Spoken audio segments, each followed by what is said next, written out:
Bienvenidos y bienvenidas a un nuevo episodio del podcast de OSDPIN. Hoy vamos a hablar en este espacio sobre salud, prevención y cuidado, y para eso tenemos a especialistas que nos acompañan día a día, episodio a episodio, para hablar de distintos temas. En este caso y en el mes de octubre, que es el mes internacional de la prevención del cáncer de mama, tenemos con nosotros a Luciano Casab. Bienvenido, Luciano, muchas gracias por estar acá. Él es ginecólogo y mastólogo, jefe de la unidad de mastología del Hospital César Milstein y expresidente de la Sociedad de Mastología. Muchas gracias, Luciano, por estar con nosotros acá. Muchas gracias, estoy muy bien. Gracias por la invitación. Es un mes muy importante para nosotros. Se lo relaciona con el mes así de la mujer, pero es el mes internacional del cáncer de mama. Y lo que apuntamos siempre en todas estas charlas que nos invitan es a concientizar a toda la población para que haga sus controles y que estén muy atentas a todo lo que ocurre en torno a la mama, pero también a la salud femenina. Sí, que es muy importante. Y tenemos un montón de preguntas para hacerte, pero sí les queremos recordar que estamos en el tercer episodio de este podcast de OSDPIN. Así que, Doc, ¿estás listo para arrancar? Tengo muchas preguntas para hacerte y puede ser muy interesante esto. Cuando quieras. Bueno, a ver, ¿por qué es fundamental hablar de prevención en la salud femenina? Lo más importante en la prevención, o sea, cuando uno habla de prevención, habla de múltiples factores dentro de la medicina, pero hoy nos vamos a concentrar en la salud femenina y hay muchos. La salud femenina es un todo, no es una suma de partes. Y hablando de la mama, hoy cuando decimos de prevención es porque estamos tratando de detectar a tiempo una enfermedad. Uh-huh. Así pasa con la prevención de cualquier órgano, vacunas, enfermedades, un montón de cosas. Pero en referente a la mama, hoy sabemos que detectar un nódulo cuando es pequeño y detectarlo a tiempo salva vidas. Salva vidas, la paciente se cura. O sea, esa palabra fea que es el cáncer, y sí, cuando nosotros tenemos que transmitirla a los pacientes y decirle eso que no gusta, angustia, uno tiene muchos miedos, lo primero que se le ocurre y se le cruza por la cabeza es que algo le va a pasar a lo largo de su vida y que no va a llegar a completarla. Pero no es así. Por eso sirve la prevención, porque agarrada a tiempo, hoy prácticamente se puede llegar a curar. Sí, es así. Dijiste una palabra que me toca muy de cerca, la palabra nódulo. ¿Cuántos tipos de nódulos encontramos o cuántos hay? Y también consultarte si un nódulo puede ser benigno, o sea, sabemos que puede ser benigno como maligno, pero si el benigno puede transformarse en maligno. Uh-huh. Generalmente lo que conocemos como nódulo, uno lo puede diferenciar en dos grandes grupos que son los quísticos y los sólidos. Un nódulo quístico es una dilatación de un conducto en donde se tapa, se forman las mismas secreciones de la glándula mamaria. La glándula mamaria a lo largo del mes va desarrollándose y va sufriendo varias etapas hasta llegar al periodo premenstrual, donde más se dilata, se hincha, se dematiza, y es ahí donde se pueden tapar a veces pequeños conductos y se forman quistes. Son absolutamente indoloros, no traen ningún tipo de inconveniente, no progresan a nada, no pasa nada. Cuando muchas veces vienen las pacientitas blancas y asustadas. Soy de esas. Ahí está. Doctor, me salió un quiste. ¿Qué hago? ¿Qué tengo que hacer? Nada, absolutamente nada. El quiste es lo más bueno que existe dentro de la anatomía de la glándula mamaria. Con respecto a los nódulos sólidos, el nódulo sólido ya es un conjunto de células o de glándula que se desarrolló, por eso es sólido, porque no tiene líquido. Es una formación nodular que en una gran mayoría de los casos, y también dependiendo de la edad, suelen ser benignos. Okay. Hay que prestarles atención cuando sufren modificaciones. Por eso, cuando encontramos un nódulo, lo seguimos. Y a veces le decimos, bueno, en 6 meses, y la paciente se va medio asustada. ¿Por qué no me dijo que venga el año que viene? Y me dice que venga a los 6 meses, porque puede pasarle algo. Y porque tenemos que controlarlo a ver si en algún comienzo todo parece bueno, pero después por ahí no. Yo soy la que te dice, ¿puede ser en 3 meses? ¿Y qué me decís vos? Que no lo tenés que hacer, porque ni aún el nódulo malo en 3 meses va a sufrir algún tipo de cambio. ¿En serio? Porque esa era una gran pregunta que tenía y una gran duda que es, en 3 meses, o sea, si yo espero 6 meses, digo, ¿En 3 meses, tipo, no puede pasar algo? Mira, dicen que el crecimiento, la duplicación celular se produce cada 90 días. Y esa duplicación, te estoy hablando de una célula microscópica. Ujú. O sea, no de un nódulo que medía 1 y pase a 2 centímetros en 3 meses. Ok. Microscópicamente se duplica. O sea que prácticamente los cambios, aún siendo malos, no van a sufrir un cambio evidente a un tacto o a una ecografía o algún estudio complementario. Muy bien, hablaste ahora de tacto. ¿Qué controles simples podemos hacer para detectar algún tipo de enfermedad? Justamente el cáncer de mama, ¿no? Seguramente. Hay un control que es muy simple y lo podemos hacer en casa. Sí, por supuesto. El autoexamen. El autoexamen tenía una importancia fantástica cuando yo me recibí y después es como que lo erradicaron. Dijeron, no, el autoexamen no sirve. ¿Por qué no sirve? En realidad tiene una explicación eso. No sirve porque para que un nódulo llegue a 1 centímetro necesita un tiempo, necesita muchas divisiones celulares, que son entre 20 y 30, estas son cosas técnicas, y para que eso pase necesita entre 5 y 8 años para llegar al centímetro. Entonces, ¿qué quiere decir? Que cuando la mujer se toca, se palpa en la ducha, si querés después hablamos de cómo revisarse las mamas, y encuentra un nódulo, ya se hizo palpable. Y por lo menos tiene que medir 1 centímetro para que se toque. Claro. Entonces, ¿qué quiere decir eso? ¿Que lo tiene desde ayer o que lo tiene de hace varios años? Claro. Lo tiene de hace varios años. Entonces, lo que nosotros queremos es llegar antes de que se toque, en la etapa subclínica. Clínica es cuando lo tocamos, subclínica cuando no se toca, cuando nos ayudan los estudios complementarios. Es ahí cuando lo vamos a curar. Y ahora, Cuando se tocó, ya a veces, en algunos casos, se nos pasa un poquito el tiempo. ok, yo soy de las que, o sea, sé que existe este autoexamen, digamos, pero no sé qué puntos tocar de la mama, a ver dónde puedo encontrarlos. ¿Cuáles son los puntos exactos? El momento más importante para revisarte tus mamas Sí. es inmediatamente después de la menstruación.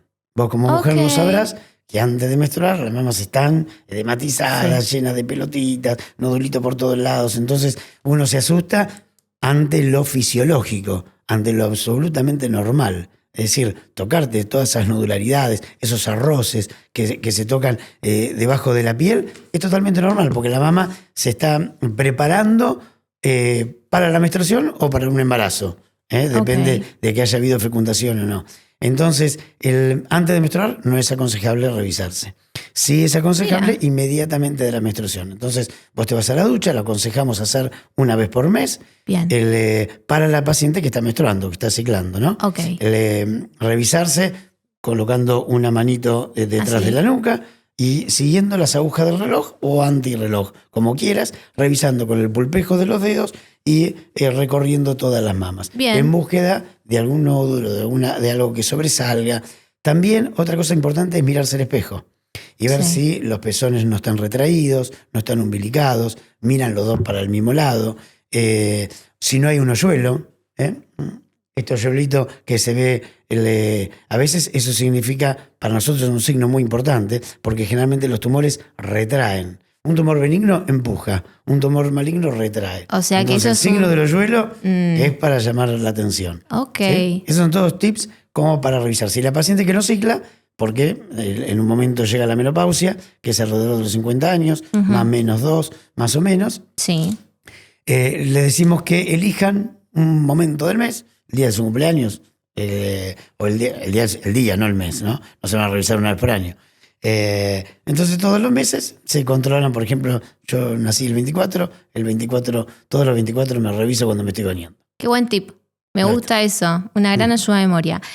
Ahora, hablaste de embarazo, lo cual tengo una gran pregunta para hacerte, que es la postergación del embarazo. ¿Qué tiene que ver con el cáncer de mamas?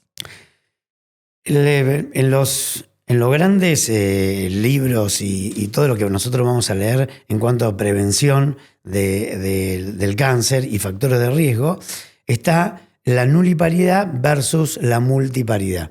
La nuliparidad, el no tener hijos, aumenta el riesgo de cáncer de mama, lo mismo que no dar de mamar. ¿Sí? La multiparidad y el dar de mamar serían como factores protectores. Eso se debe a un máximo de desarrollo que llevan las células mamarias, durante la etapa de su vida. Cuanto más desarrolladas están las mamas, unas células que crecieron, que se multiplicaron, que se dividieron, que realizaron conductos, que hipertrofiaron lobulillos para preparar a la mama para la lactancia, que se desarrollaron para poder producir leche, el dar de mamar.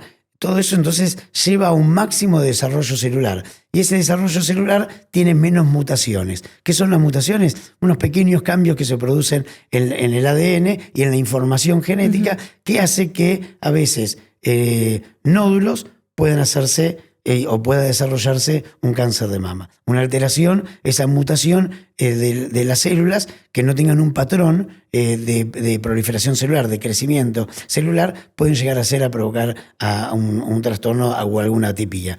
Entonces, por eso decimos que es muy importante el tener, como yo le dije, de tener la nulípara versus lo multípara. Pero lo que decimos ahora es el factor de protección más importante es tener el hijo antes de los 30 años. Es decir, estoy en el horno. Mayor de los 30 años empieza a aumentar el riesgo. ¿Y qué pasó? ¿Por qué hay tanto cáncer de mama? Seguramente vos escuchás que vemos a la televisión, vemos a las actrices, todas con cáncer de mama. ¿Qué está pasando? Ojalá que nunca llegue eso. Pero vemos cada vez gente muy famosa. Pero es verdad. Gente muy famosa. Yo tengo un slide cuando doy algunas charlas en todas las pacientes, todas las conocidas, famosas actrices que tuvieron cáncer de mama. ¿Y por qué tanto cáncer de mama? Porque hoy ya no se vive como antes. Al final vivir como antes era mejor. Era mejor, ¿no? Sin duda. Teníamos menos problemas. La mujer a los 20, 25, 24 años ya se casaba, ya le buscaban un novio, tenía hijos, no trabajaba, trabajaba el hombre. Hubo todo un cambio cultural donde la mujer hoy es exactamente igual al hombre, no tenemos diferencias, tenemos los mismos trabajos, competimos por los mismos puestos, y todo eso, ¿qué hizo? Retrasar la maternidad. Claro. Entonces esa célula que yo te conté antes, que tenía que crecer, desarrollarse y madurar lo antes posible, antes de que se altere, se retrasó. Entonces se postergó todo, y al postergarse todo, aumentó la incidencia de cáncer de mama. Está muy bueno lo que estás diciendo, porque esto te puedo asegurar que nadie lo sabe. Sí, mira, en las charlas que yo doy para los chicos en la carrera hospitalaria, en el curso de mama, que yo siempre doy el mismo. ¿Sos profe también? Sí, de la Facultad de Medicina. Y nosotros en nuestro hospital, yo doy la charla justo de cáncer de mama, y veo que todas las chicas me miran así, como un poco asustadas, y donde más prestan atención, porque es una realidad, es la realidad de hoy, que hoy la mujer no puede pensar en tener un hijo muy temprano, porque el primero quiere conseguir un trabajo si no estudia, si no quiere recibirse, si está estudiando, después quiere la primera casa, el primer departamentito. Pero antes de dedicarme a mi hijo, me compro el autito, abro el negocio, es verdad. Y llegamos a los casi 35, 40 años. Es mi mentalidad, así que sí, es verdad, tenés razón. Así que, pero chicas, lo que no sabía era justamente lo que me habías dicho, esto de que las cosas a su tiempo por algo son también. Totalmente. Bueno, ¿qué falsas creencias existen a la hora de hacernos un estudio preventivo o de una consulta ginecológica? Por ejemplo, ay, no me duele, no voy a ir al ginecólogo, no voy a pedirle una, no sé, ecografía mamaria. No. Seguro. Una de las cosas principales es que el cáncer de mama no duele. Ahí ya estamos mal. ¿Por qué? Porque es silencioso. Claro, porque si dolería, acercaría a la paciente al médico. Como no duele, crece. Y le decimos a la paciente, ¿no se lo tocó? ¿No notó algo diferente? No, la verdad que nunca me dolió. Ahora me empezó a doler, pero esto lo tengo de hace una semana, porque recién ahora me empezó a doler. Y bueno, es ahora por ahí cuando creció demasiado, se dematizó, comprimió alguna raíz nerviosa que le pudo llegar a provocar alguna molestia o algún dolor. Pero si no, crece silencioso. Por eso la prevención y por eso los estudios sin dolor en la etapa subclínica. Claro, clave. Ahora yo te pregunto, ¿no? La mamografía, ¿a los 35 años o antes de los 35? O sea, ¿antes de los 35 o después de los 35? No, hay dos cosas importantes en medicina, que es el screening, que es la mamografía de control poblacional, donde se le dice, en muchos países te llaman por teléfono y te dicen, este año tenés que hacerte, te toca la mamografía. Me muero. Hacétela. Sí. El screening poblacional se hace en casi en todos los países desarrollados. Principalmente en Estados Unidos, en Canadá, donde hay reglas claras y vos tenés que concurrir a hacerte los estudios, ¿sí? Ginecológicos principalmente, porque el cáncer de mama es el de mayor incidencia en la mujer. Si una mujer va a tener una patología maligna, normalmente lo va a tener si es muy jovencita en el cuello del útero y si es ya un poquito más grande en la mama. Son los cánceres principales de lo ginecológico y de lo femenino. Entonces, la primera mamografía la vamos a hacer a los 35 años como base, nada más que para saber cómo es su glándula mamaria, y lo que vamos a indagar son sus antecedentes familiares. Okay. Su madre, su hermana, su familia, su tía, su abuela. Cuanto más cercano es el vínculo, más predisposición puede haber al cáncer de mama. Aunque el cáncer de mama generalmente suele ser esporádico. ¿Qué quiere decir eso? Que el 80% de las pacientes que tienen cáncer de mama no tienen ningún antecedente arriba. Solo el 20% puede ser genético o familiar. O sea, un 10% cada uno se lleva. El caso de Angelina Jolie, que tenía toda su familia con cáncer de mama, sí, y después se hizo lo de la mastectomía profiláctica, que ustedes ya saben. Porque siempre es mejor agarrar al tiempo, sí, al cáncer. Sí. Pero es mejor no tenerlo. Tenerlo. Ni siquiera un nódulo. Bueno, a tenerlo precoz. Me pasa de que me encontraron un nódulo. No me acuerdo los centímetros ni nada. Pero, claro, yo fui al mastólogo, toda asustada, no sé qué. Bueno, nada, me explicó, bla, divino. Y yo ya le estaba pidiendo, yo quiero una mamografía. Y no hace falta. Claro. Pero conozco a una chica que le pasó que sí le hicieron una mamografía. Eso tiene que ver con los antecedentes que podrían encontrar en la familia. No, tiene que ver con un montón de cosas. Tiene que ver con antecedentes, tiene que ver con las características del nódulo. Hay nódulos que uno los toca y sabemos que son benignos, porque son bien redonditos, son móviles, acompañan a la glándula mamaria. Entonces, cuando un nódulo es móvil, bien contorneado y depende también de la edad de la paciente, seguramente se va a tratar de un fibroadenoma, que es el nódulo más benigno de la glándula mamaria, y lo que le vamos a pedir a una chica jovencita es una ecografía mamaria, porque la ecografía mamaria es la que nos va a decir qué características tiene, cómo son sus contornos, si son lobulados, si son lisos, si son fenestrados, si tiene sombra, ese nódulo da sombras, que es una característica importante para los ecografistas, que nos marcan que puede llegar a tener un cierto riesgo o no, además de ser líquidos o sólidos. Para eso nos sirve la ecografía. Pero ya a partir de los 35 pedimos la primera.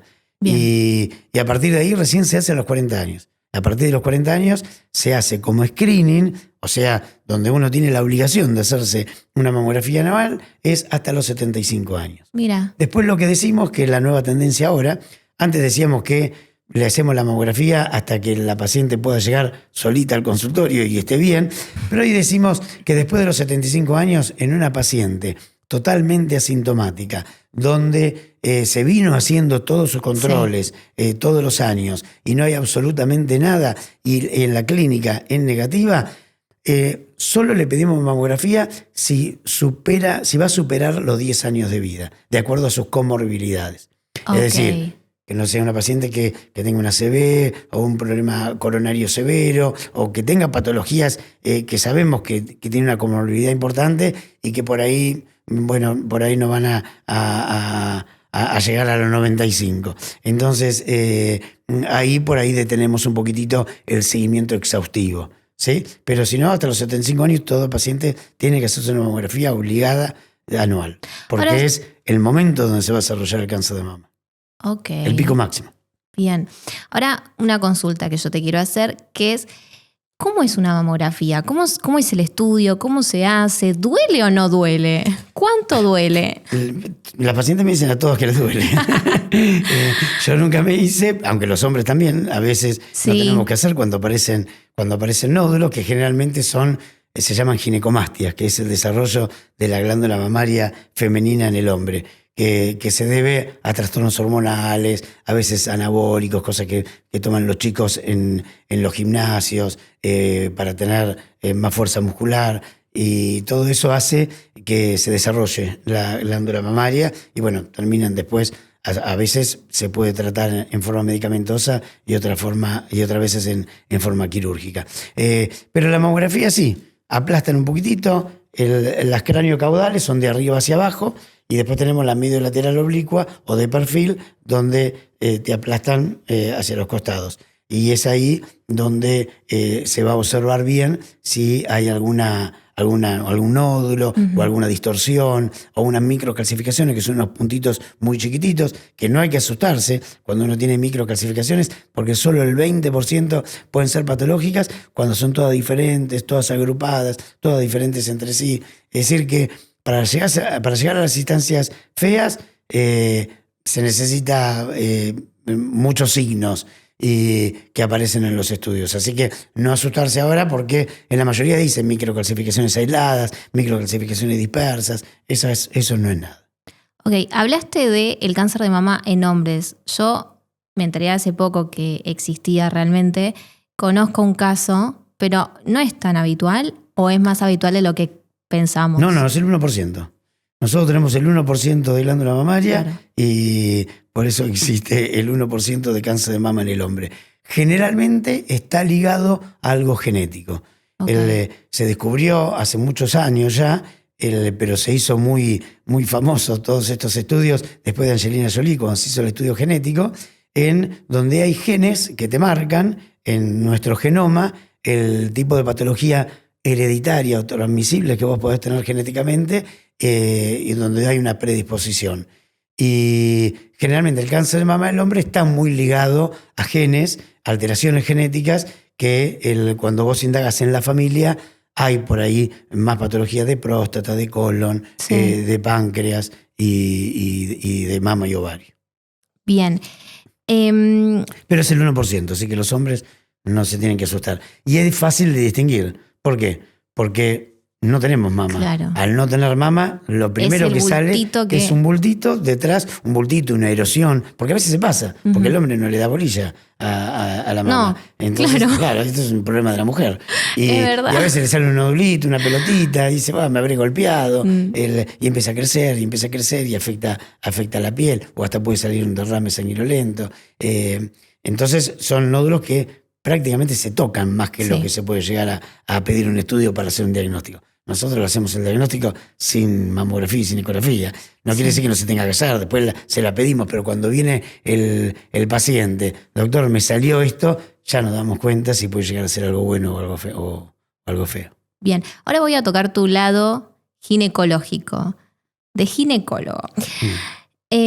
Nosotras las mujeres nos sentimos muy vulnerables a la hora de ir al ginecólogo o a la ginecóloga, ¿no? Por lo menos hablando desde mi lado, no lo que a mí a veces me pasa. Hacerte el PAP, todo eso. Imagínate ir a un ginecólogo hombre. ¿Qué pasa? ¿No? ¿Por qué hay tanto prejuicio? Mira, es el mismo prejuicio que cuando le llega al hombre a hacerse el tacto para tocar la próstata. El tacto anal, mamita, es terrible. Pero bueno, sí, son prejuicios, bueno, por ahí hoy la mujer ya está mucho más concientizada que antes, años luz nos llevan a hacerse los estudios, son mucho más tenaces, son mucho más estrictas en los controles. Hoy en las propagandas hay de televisión, ya tenés la cremita para las relaciones, la cremita para el hemorroides, la cremita para la sequedad vaginal. Entonces es como que se habla mucho y bueno, quizás obviamente que tu primera consulta ginecológica siempre va a ser más tensa y vas a estar más nerviosa. Yo trato de ni moverme del asiento, andá detrás del biombo, cambiate, ponete la salidita, sentate, tapate toda. Aunque después la voy a destapar, ¿no? Porque si no, no veo nada. Claro. Porque a veces me dicen, y están con la mano así. No, así no voy a poder. Pero bueno, son cosas que se van perdiendo a medida que uno va creciendo. Y como todo en la vida, ¿no? Como todo lo que haces por primera vez, siempre va a costar más que la segunda, la tercera, la quinta y la décima. Eso es verdad. ¿Qué hábitos ayudan a mantener una buena salud femenina? Más allá de los estudios médicos, ¿hay algún otro hábito con el que podamos ayudar, no sé, la alimentación?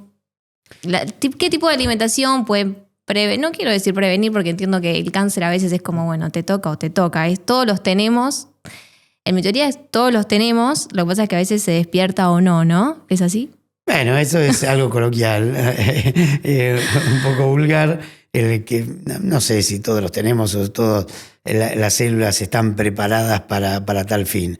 Existen factores externos que son los que yo creo que interfieren y que producen un daño celular. Yo creo más en eso que en todos los tenemos. Sí, es verdad, porque si no se va a contradecir a lo que dije antes, que en nuestra genética sí puede llegar a haber algo que se transmita familiarmente o genéticamente y que tenga más predisposición para cierto tipo de tumores. Obviamente que es así. Ahora, cuando vos me decís de hábitos, ¿cómo podemos hacer, qué hábitos podemos tener como para la prevención de las enfermedades en la salud femenina? Bueno, lo primero que se me ocurrió cuando me dijiste eso es salir del ámbito de la mama. Porque la mama ya lo hablamos, dijimos que hay que revisarse, que hay que controlarse una vez por mes, o por lo menos cada 3 meses, porque sabemos que los nódulos no van a salir tan rápido, pero revisarse las mamas, verse en el espejo si hay una simetría o si hay una asimetría. Entonces todo eso sirve para la glándula mamaria. Ahora, con respecto al resto, la higiene. La higiene es fundamental. O sea, nosotros, eso es la primera consulta que yo hago con las chicas muy jovencitas, y que vienen por primera vez, ya después se entiende que lo saben, salvo que repitan algún tipo, ciertas enfermedades, se los repito, que es la higiene genital. Cuando uno va al baño, después, por ejemplo, de ir de cuerpo, sacarse siempre el papel higiénico hacia atrás, nunca hacia adelante. No, claro. ¿Por qué las mujeres tienen tantas infecciones urinarias? ¿Por qué? ¿Por qué? Porque hay una bacteria que está muy cerca de la cola, que es la Escherichia coli, que uno se la suele pasar. Sí.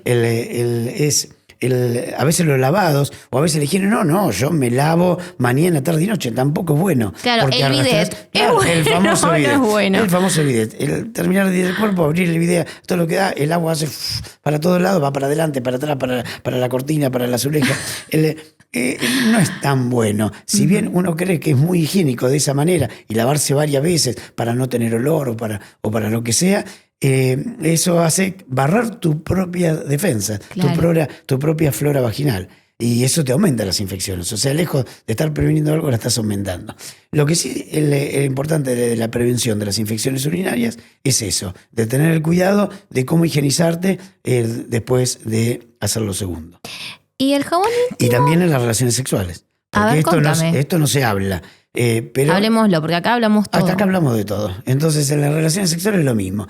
Cuando viene una parejita jovencita, sí, uno está en las caricias previas y con la mano toca todo. Entonces, a veces lleva sin querer, porque uno lo está pensando, voy a agarrar la Escherichia coli y la voy a llevar para adelante. No, eso es microscópico, así que no te vas a dar cuenta. Pero bueno, todos esos hábitos, y ir contándolo de esta manera como para saber que eso también puede entrar en enfermedades. Así como infecciones urinarias, pero también infecciones vaginales. Aumentar el flujo.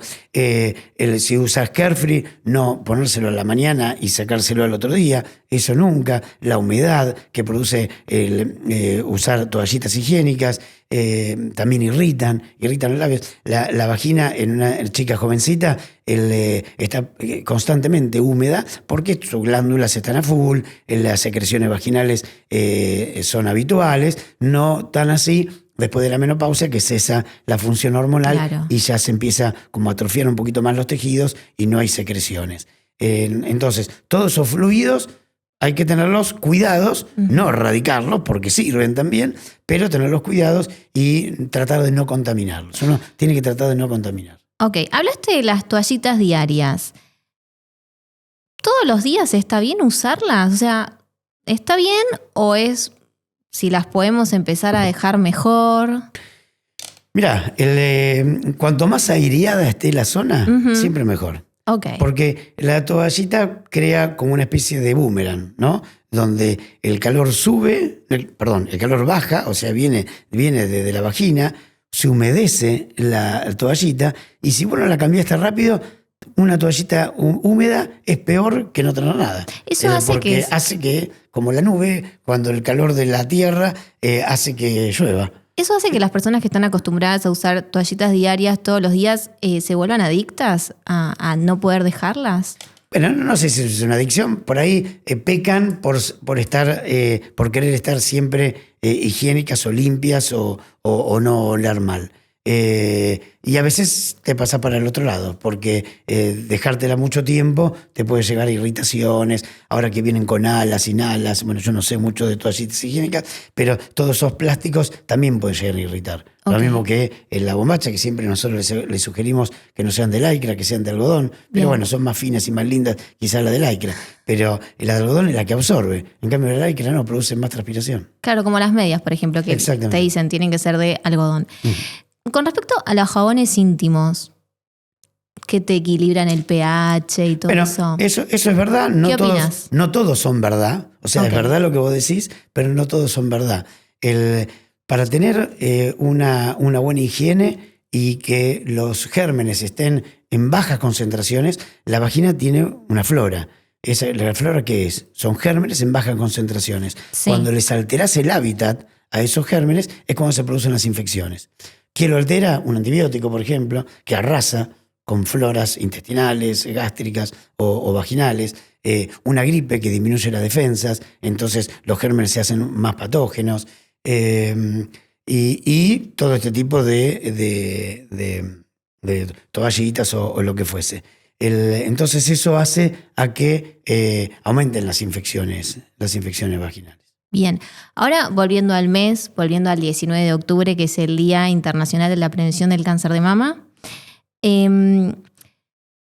Como ginecólogo y mastólogo, cuando te viene un caso de una chica cáncer de mama, ya sea la edad que sea, entiendo que a veces capaz, si son más jóvenes, es como un poco más duro, ¿no? Vos como profesional, ¿cómo lo atravesás? Totalmente. O sea, no es lo mismo un cáncer de mama a los 75, a los 80 años, a los 70. El pico máximo del cáncer suele ser a los 65 años, esa es la curva más importante. Sí. Lo que no existe, lo que no quiere decir que no exista el cáncer de mama en pacientes jovencitas. Uh-huh. Antes de los 35 años el 2%, por suerte es bajo, pero existe. Un 2% no es despreciable. Antes de los 40 es el 25%. Entonces, ahí es maduro para la mujer porque se ponen en juego muchas cosas. Sí. La maternidad principalmente, seré mamá, no seré mamá, la quimioterapia, porque generalmente los tumores en pacientes jóvenes son mucho más agresivos que en las pacientes grandes. Claro, eso te quería preguntar. O sea, es como cuando uno es más joven, es más rápido todo, es como más acelerada la cuestión. Generalmente, hoy se conoce, o hace muchos años ya se conoce, que los tumores tienen biología diferente.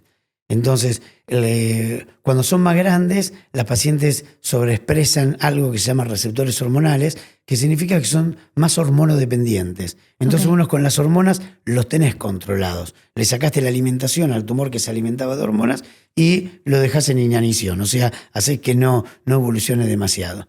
En cambio, en las pacientes jovencitas suelen ser más indiferenciados. Uh-huh. Esa célula que te conté, que no reconocía a nadie, que crece alocadamente. Entonces, ahí es cuando las pacientes generalmente se les debe hacer quimioterapia, son malas respondedoras a los tratamientos hormonales y los tumores son más agresivos.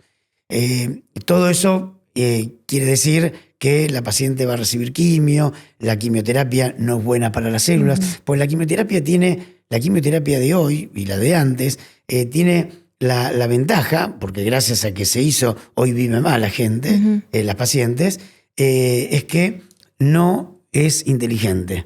Es decir, arrasa con todas las células que se les cruzan por el camino. Matan las células buenas como matan las células malas. Por eso se cae el cabello, disminuyen los glóbulos blancos, disminuyen los glóbulos rojos y pasan todas estas cosas que... ¿por qué no está atacando nada más que al tumor? Porque es muy difícil encontrar una quimioterapia que sea muy selectiva, que ya lo hay. Ya ahora hay quimioterápicos que son selectivos y que actúan frente a ciertos marcadores dentro de una patología. Ahora, como profesional, qué importante debe ser trabajar la salud mental de esas pacientes que están atravesando esto, ¿no? Por supuesto, siempre hay que tratar de calmarlas, de decirle que tienen toda la vida por delante, que si no tuvieron chicos, una de las consultas, de lo que tenemos que hacer nosotros, que a veces en la vorágine de la atención podemos no hacerla, y ante la importancia y la seriedad que tiene lo que estamos atravesando, que es un cáncer de mama, un tumor de mama, nos olvidamos de algo importante, de por ahí decirles a las pacientes que no tuvieron chicos si deben guardar óvulos o no. La criopreservación de óvulos es importante en ese momento, porque quizás estamos llegando a los 37, 38, 40, 42, donde la paciente todavía no tuvo hijos y decía, este año ya me recibí, tuve mi primer local, me compré el departamento, me compré el auto y ya estoy ahora mejor con mi marido o con mi novio o con lo que fuese. Ya se pasó el tiempo. Entonces, si no criopreservamos en ese momento, ya después es muy difícil. La quimioterapia destruye, altera la función ovárica. Muchas pacientes después de los 45 años quizás hasta ya dejan de menstruar o menstruar muy mal. Eso es porque los ovocitos, los óvulos se alteran. Entonces es importante también de tocar ese tema. Te quería consultar. Y vos me decías de la salud mental. Si necesita la paciente y la vemos muy angustiada, la hacemos hacer que tengan un acompañamiento terapéutico. Por lo menos importante, mientras que están transitando el tratamiento más pesado, que es el de la quimioterapia, que son los primeros 6 meses. Tocaste el tema de la maternidad y mi consulta es, ¿se puede ser madre después de una quimio? O sea, haciendo este trabajo de congelamiento de óvulos, digamos. Sí. Sí, si es muy jovencita, hasta a veces no se necesitan criopreservar óvulos, porque una paciente que tiene 27, 28, 29, 30, 35... hasta después de la quimioterapia los óvulos siguen, no dejan de menstruar y tienen una buena función. Siempre por ahí cuando son muy jóvenes y no tuvieron chicos y no saben cuándo tampoco lo va a tener, porque hay pacientes que vienen solteras, que ni se les cruza por la cabeza todavía tener un hijo, que quisieran ser madres, pero que no están en el momento porque ni siquiera tienen pareja. Nunca es el momento indicado. Claro, no sabe, eso, tal cual, por eso. Yo lo estoy haciendo por ahí muy esquemático, ¿no? Pero las cosas no son así, la vida no es esquemática. Hablando de la quimio y de todos los tratamientos, si bien venimos con toda una tecnología, ¿no?, para tratar el cáncer desde todas las aristas que tenemos, cáncer de todos tipos, ¿cuáles son, o sabemos qué tecnologías nuevas están viniendo, pueden venir, o en qué se está trabajando? La medicina avanza todos los días. Cada vez más. Yo vengo de hacer un viaje en el exterior, donde la inteligencia artificial es el primer médico al que se le consulta dentro de nuestro ámbito de la medicina, y bueno, ya hay inteligencia artificial para todo, pero quizás hoy, antes empezaba una mamografía, luego el método complementario era la ecografía, hablando todo de lo ginecológico. Si hay alguna duda se podía recurrir a la resonancia nuclear magnética, o en las mamas que son extremadamente densas, o en las pacientes que tienen mucho antecedente de cáncer de mama y una mamografía por ahí no lo detecta porque son muy jóvenes, y en la mama densa la mamografía pierde sensibilidad y especificidad. Entonces hay varios estudios que se pueden hacer. Hoy existe la mamografía contrastada, que ya en estos últimos años está equiparando a la resonancia en cuanto a efectividad, y ya se está haciendo mucho, en donde se inyecta una sustancia de contraste, y esa sustancia de contraste, como los tumores son muy vascularizados, va a ir, si es que lo hay, ¿no?, va a ir directamente a ese nodulito que es atípico y lo va a hacer visible. Entonces eso le va a dar la posibilidad al imagenólogo de detectar una lesión que quizás en otro momento pasan muchos años para detectarse. Y ni que hablar de la inteligencia artificial, donde se pone todo en un software y hacen tantos cortes y tienen tantos estudios la inteligencia artificial, que puede llegar a detectar lesiones muy precozmente, antes de que la mamografía común lo podía llegar a realizar. Y después uno lo dirige los estudios. Si va a esa zona le hace una ampliación, por ejemplo, una ecografía y encuentra algo sospechoso, entonces ahí se hacen las biopsias y si en el caso de que sean tumores feos, los tratamientos son bien agarrados a tiempo, antes de que se toque. Bien. ¿Por qué una consulta ginecológica abre lugar a esta prevención integral? Yo siempre digo que la mujer, al primer médico que ve después de su pediatra es al ginecólogo. Sí. Y es al que le pregunta todo, si tiene una buena empatía, una buena relación. Le preguntas todo, hasta cuándo vacunarte. Y a veces nosotros ya ni sabemos qué decirle porque no es un área que nos compete, pero siempre le ayudamos. Es como que nos consultan tanto que ya aprendimos. Aprendimos a muchas cosas y eso es lo que nos hace después, cuando es más específico y no nos compete a nosotros, es saber derivarlas, porque hay que saber derivar también.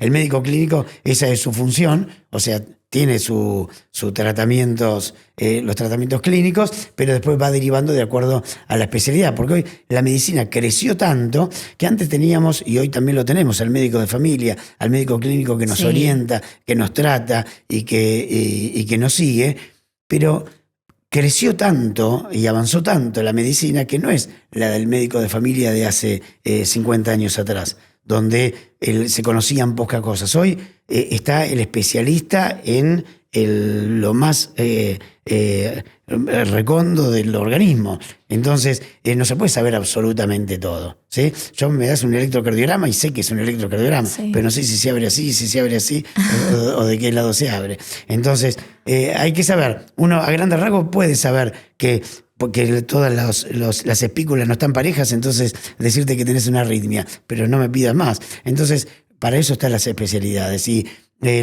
la mujer se abre con el ginecólogo, lo charla con el ginecólogo todo, y bueno, somos nosotros los que tenemos que saber orientarlas, si es necesario mandarla a un especialista. Bueno, Doc, estamos llegando al final.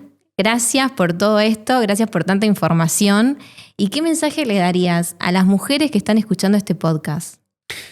Bueno, a las mujeres, por suerte existe el mes de concientización, así que por lo menos una vez por año nos escuchen, y yo creo que ya está bastante arraigado en la sociedad, y la mujer ya es consciente que debe hacerse los controles y que si va a ocurrir algo, quizás lo tenga en su aparato femenino. No quiere decir que tenga que las otras enfermedades o los otros órganos sean menos importantes, pero si quiero dejar algo que para recalcar es que la pacientita joven recurra al ginecólogo, se haga sus controles, cuando está en ebullición en sus relaciones sexuales, conociendo parejas.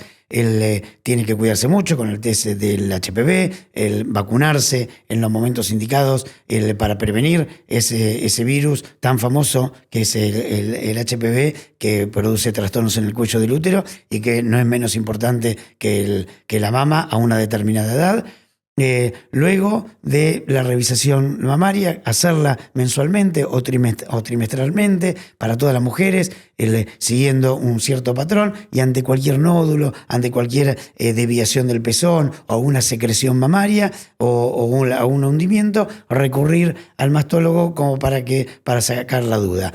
Al margen de todo esto, de lo que es sintomático, de lo que es clínico, recordar que toda mujer después de los 35 años, por lo menos la primera, tiene que hacerse su mamografía. Después de los 40 años la tiene que hacer anualmente hasta los 45 años, y el médico ya le va a decir si tiene que hacer algún tipo de complemento más. Y recordar esto principalmente, que lo que tiene que dejar esta charla es que prevenir es curar la patología. Hoy no se tienen que asustar ante un diagnóstico de la palabra esa fea, sino que la prevención, agarrado a tiempo, hoy el cáncer se cura. Bien, bueno, Doc, muchas gracias. Luciano Casab acá con nosotros.